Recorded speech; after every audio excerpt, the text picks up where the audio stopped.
Your city, your stories. Celebrating the people and places that make Houston shine. It's Great Day Houston. Since it's time for back to school, we're starting with a history lesson this morning.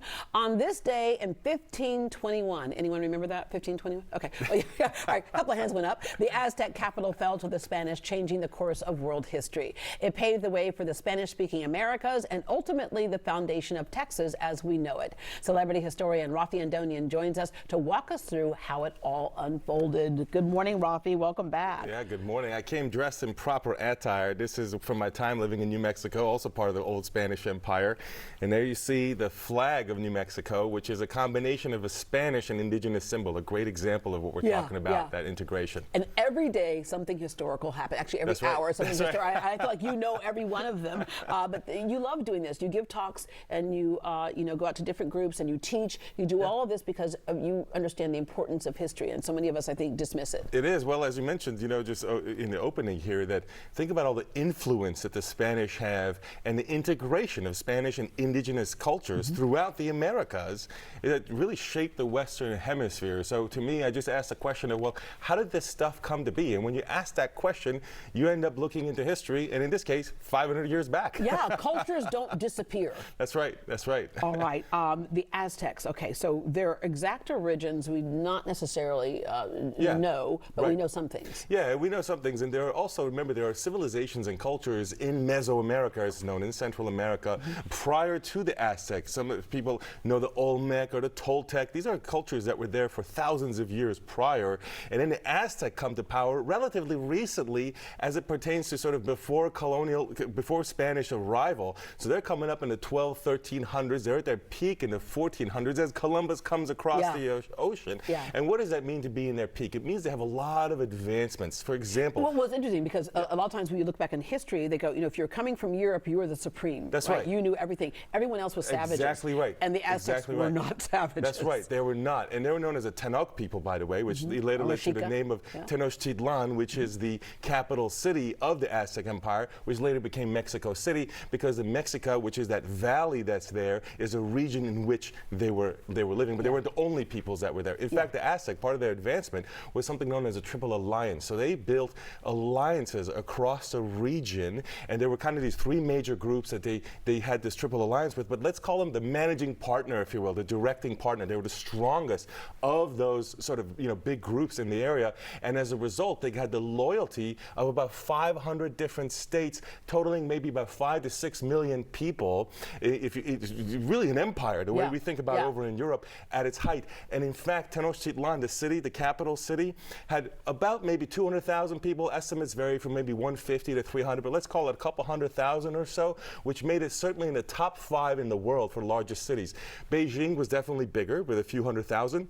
The peer cities would have been Paris, Constantinople, and you might think London, but no, London was actually a quarter of the size at about 50,000. Wow. So that's what we're talking about with Tenochtitlan at the time of Spanish arrival, and a lot of advancement. They had, for example, a social hierarchy and a caste system. There's something you often find in these very developed and even things we've cultures. seen by going through the ruins, if you will, or excavating and then looking at you see the documentation. Pyramids, you see those are all evidence of that. Farming. You will find, exactly, agriculture you will find, which one of the things that's really cool there is a chinampas, which is basically creating from the very marshy, swampy area that they're in to take sticks and mud to create acreage that they would then farm, and then in those waterways create canals that would end up taking you to the capital city of Tenochtitlan, which is today Mexico City. That's some advanced stuff. And speaking of farming, they had lots of things that were they're common to us as foods today, but, not corn, indigenous beans, to Europe. Squash, potatoes, tomatoes, avocados. Exactly. That's right. That's right. So it's really, what's really important to recognize here is that there are multiple civilizations that are coming, that are up and down here at different points.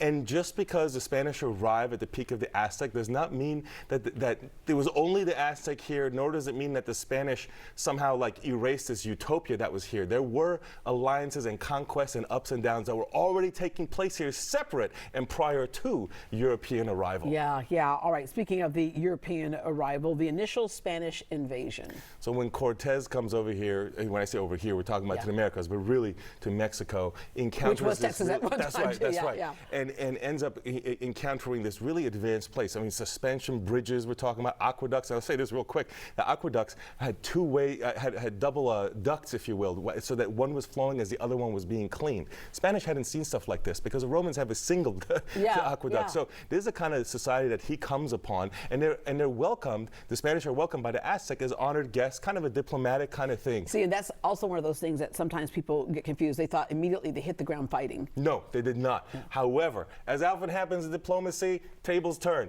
and the Spanish, led by Cortez, begin to kill a lot of the elites. Remember I mentioned there was kind of a hierarchical social system. He figured that out and begins to kill a lot of the elites in Aztec society, and now you begin to have some conflict. But it wasn't an instant victory because the Aztec organized, pushed the Spanish out. Cortez has to reorganize for months and then come back again with a fresh set of men. And it's in that situation, the second round, that they lay siege to Tenochtitlan, which becomes Mexico City later. And after a few months, Aztec, the capital falls, and that's the anniversary that we're talking about today. That happened exactly in 1521, which is really fascinating to think about. That changed the course of that, the Western Hemisphere's history. Yeah. Did Cortez actually beat the Aztecs, or did something much smaller and invisible certainly what take aided a role him. as well? Yeah, I'm glad you brought that up, because certainly what aided him in the time that they were away and came back many months later is disease. So they brought many diseases with them that indigenous people did not have the immunity built up to. The premier among them being smallpox, but other things as well.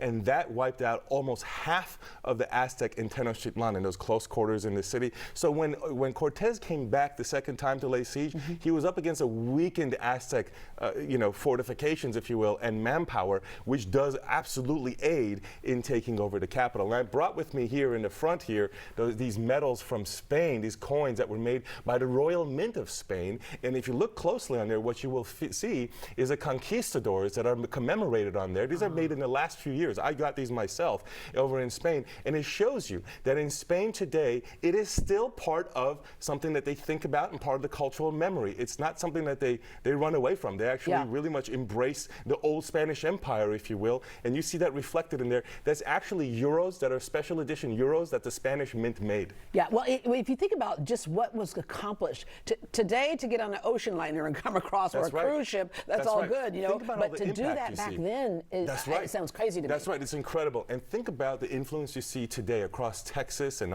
much of Latin America.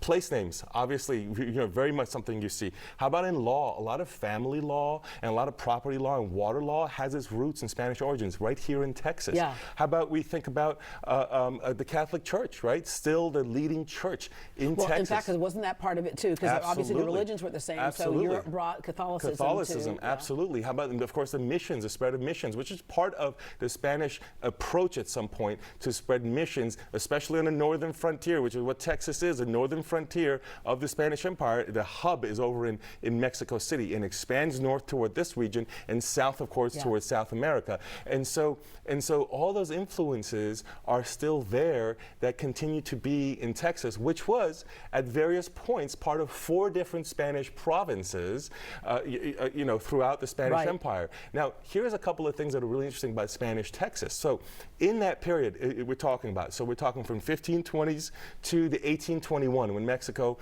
splits from Spain and becomes its own country. So about 3 centuries. To put that in context, it's only been 200 years since 1821. So we'd have to live another 100 years just to match the 3 centuries of Texas under Spanish rule. Kind of hard to believe, right? So that's how long of a period it was. But in that time period that we're talking about, Spanish presence in Texas was not always consistent because it was kind of a buffer, a northern buffer to other empires. That changed a couple of times at different important events that brought a lot more Spaniards up toward Texas more permanently. One of those events, for example, is the Pueblo Revolt of 1680 over in New Mexico.